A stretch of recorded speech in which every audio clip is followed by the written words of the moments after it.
السلام علیکم ورحمۃ اللہ وبرکاتہ۔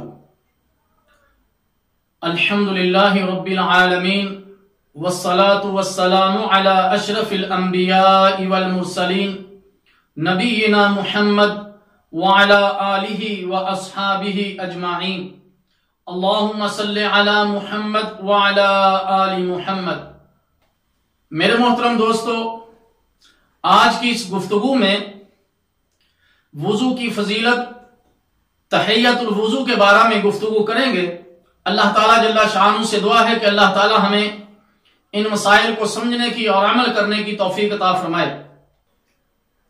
سیدنا ابی ہریرہ رضی اللہ تعالیٰ عنہ سے روایت ہے کہ اللہ کے رسول صلی اللہ علیہ وسلم نے ارشاد فرمایا: الا ادلکم علی یمحو اللہ بہ الخطایا ویرفع بہ الدرجات؟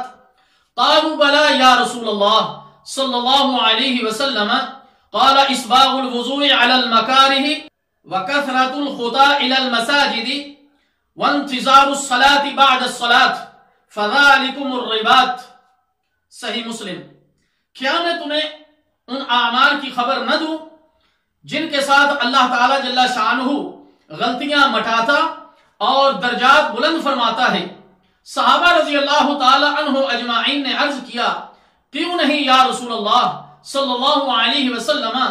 آپ صلی اللہ علیہ وسلم نے فرمایا: اس وقت کامل سنوار کر وضو کرنا جب سردی کی وجہ سے دل نہ چاہتا ہو، اور مسجدوں کی طرف زیادہ قدم اٹھانا، اور ایک نماز کے بعد دوسری نماز کا انتظار کرنا، یہی روایت ہے۔ اور ایک حدیث میں ہے 3 مرتبہ اللہ کے رسول صلی اللہ علیہ وسلم نے ارشاد فرمایا۔ میرے محترم دوستو، وضو کرنے کے بعد تحیۃ الوضو پیارے نبی صلی اللہ علیہ وسلم کی پیاری سنت ہے۔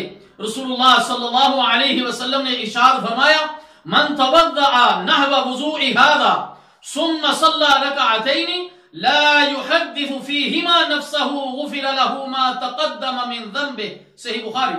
جس نے میرے اس طریقے پر وضو کیا، پھر 2 رکعت نماز پڑھی اس طرح کہ ان میں اپنے نفس سے کوئی بات چیت نہیں کی، تو اس کے سابقہ گناہ معاف کر دیے جاتے ہیں۔ اللہ اکبر۔ اللہ ہمیں تحیۃ الوضو پڑھنے کی توفیق عطا فرمائے۔ اسی طرح سیدنا ابی ہریرہ رضی اللہ تعالی عنہ بیان کرتے ہیں کہ اللہ کے رسول صلی اللہ علیہ وسلم نے فجر کی نماز کے وقت سیدنا بلال رضی اللہ تعالی عنہ سے پوچھا: اے بلال، مجھے اپنا سب سے زیادہ امید والا نیک کام بتلاؤ جسے تم نے اسلام قبول کرنے کے بعد کیا ہو، کیونکہ میں نے جنت میں اپنے آگے تمہارے جوتوں کی چاپ سنی ہے۔ سیدنا بلال رضی اللہ تعالی عنہ نے عرض کی: میرے خیال میں نے جو سب سے زیادہ امید والا کام کیا ہے وہ یہ ہے کہ میں نے رات یا دن میں جس وقت بھی وضو کیا تو میں نے اس وضو کے بعد نفل ضرور ادا کیے جتنے میری قسمت میں لکھے تھے کہ میں ان کو پڑھوں۔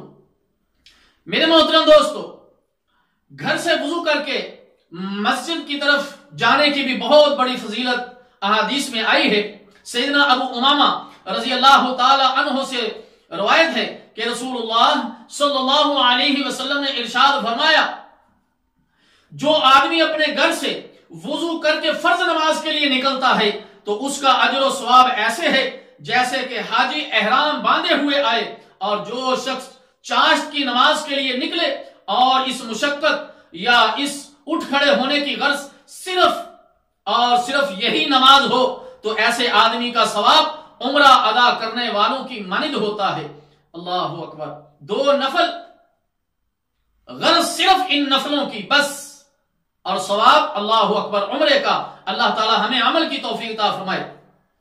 اور پیارے نبی صلی اللہ علیہ وسلم نے فرمایا: جب تم میں سے کوئی شخص کامل اور اچھی طرح وضو کرے اور مسجد میں آئے، اس کی نیت صرف نماز ہی کی ہو، تو وہ جو قدم بھی مسجد کی طرف اٹھائے گا اللہ تعالیٰ اس کے ذریعے سے اس کا ایک درجہ بلند کر دے گا اور ایک غلطی معاف کر دے گا، حتیٰ کہ وہ شخص مسجد میں داخل ہو جائے۔ صحیح بخاری۔